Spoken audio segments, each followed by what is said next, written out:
If you want to go back to the Mitt Romney Republican Party, everything that the Republican Party was before Trump, I think Tim Scott could be your guy.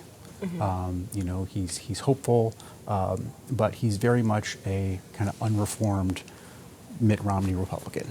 Welcome to The Debrief, where we talk with the Washington Examiner's top journalists about the headlines they're covering this week and where the story's going next. I'm Sarah Bedford, and I'm here with commentary editor Conn Carroll. And Conn, you wrote this week about something that I'm embarrassed to admit I did not even know until I read your piece, that Senator Tim Scott is not married. It's true. Do you think that's a problem for him? I do. I mean, first of all, it's weird that you have two senators from a state as conservative as South Carolina, and neither of them are married. But yeah, never really thought about that. Weird's right.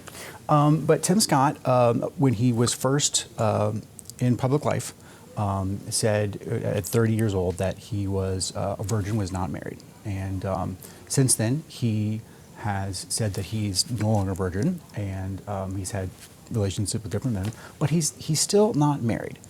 And it's just difficult, I think, for particularly a Republican candidate who is going to be talking about traditional family values, the importance of personal responsibility, and all these other issues, to not be married. It's just a foundational institution for any society, but particularly American society. Our founders were very much believed that marriage was absolutely essential to civil society, and he hasn't been married, and he hasn't even offered a story as to why. And so I think until he's able to give some type of excuse, I think it's going to be very hard for his campaign to go anywhere. Setting aside the marriage question, okay, if you sort of look at the sort of substance of his campaign launch, mm-hmm. which was this past week, which was a really sort of hopeful tone, and mm-hmm. that he can speak credibly to race in a way that other Republicans can't, mm-hmm. do you think he does have a lane in the primary field? I don't know.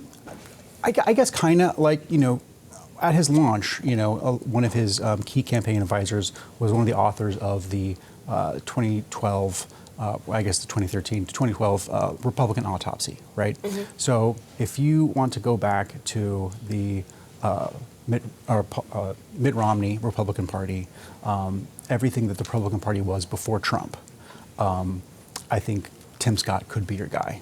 Mm-hmm. He's hopeful, but he's very much a kind of unreformed Mitt Romney Republican. And to the extent that there still is an appetite for that in the Republican Party, he may have some type of lane. But we'll see how much that lane exists. Shifting gears a little bit, sure. Democrats have been encouraging President Biden to invoke the 14th Amendment mm-hmm. to solve the debt ceiling crisis that as of this moment is still unresolved. But Congressman Jamie Raskin, a Democrat, pointed out that, there's a lot of skepticism that the 14th Amendment being invoked for this would hold up in court, and Congressman Raskin said, who would have standing to challenge that in court? This is a Supreme Court that's been really a stickler for people having standing. Right. Do you think it would be difficult to find people? I actually don't. So it's not just Raskin who's pushing this. You've got Bernie Sanders, Elizabeth Warren, mm-hmm. the entire progressive caucus in the House. Mm-hmm. They all believe that because Section 4 in the 14th Amendment says the U.S. debt should not be questioned, that somehow gives the president the power to borrow beyond what Congress said they can borrow. So this is a separation of powers issue. Article 1 of the Constitution is very clear. Congress has the power to tax, to spend, and to borrow. And up until 1917, Congress would give this power to borrow whenever they passed specific spending. So if they went to war against Mexico or did some other thing, in order to pay for that, they would also allocate a certain amount of borrowing. Then in 1917, they said, we're going to separate this. We're going to just set one borrowing level and let this spending, do what it wants. But that power is still something that Congress gives to the president. There's nothing in Article 2, which defines what powers the president have, which gives him the power to do that. So it's pretty clear that he doesn't have the power to do this. But the problem is, in order to sue to stop him to be able to do this, someone would have to show that they were harmed specifically by that act.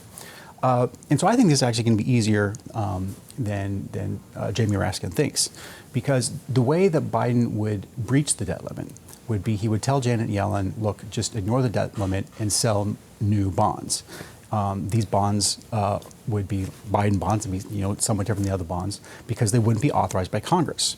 And so because there'd be market turmoil, because these new issuance of bonds might undercut the value of existing bondholders, I think those existing bondholders could say, look, before Biden did this, sold these illegal bonds, my bonds are worth X, now they're worth Y. It's because of this. So those people would be harmed, and that would give them standing to challenge Biden's action in federal court. Interesting. Well, Conn, thank you so much for being here today. You can get more writing from Conn and the rest of the commentary team at washingtonexaminer.com.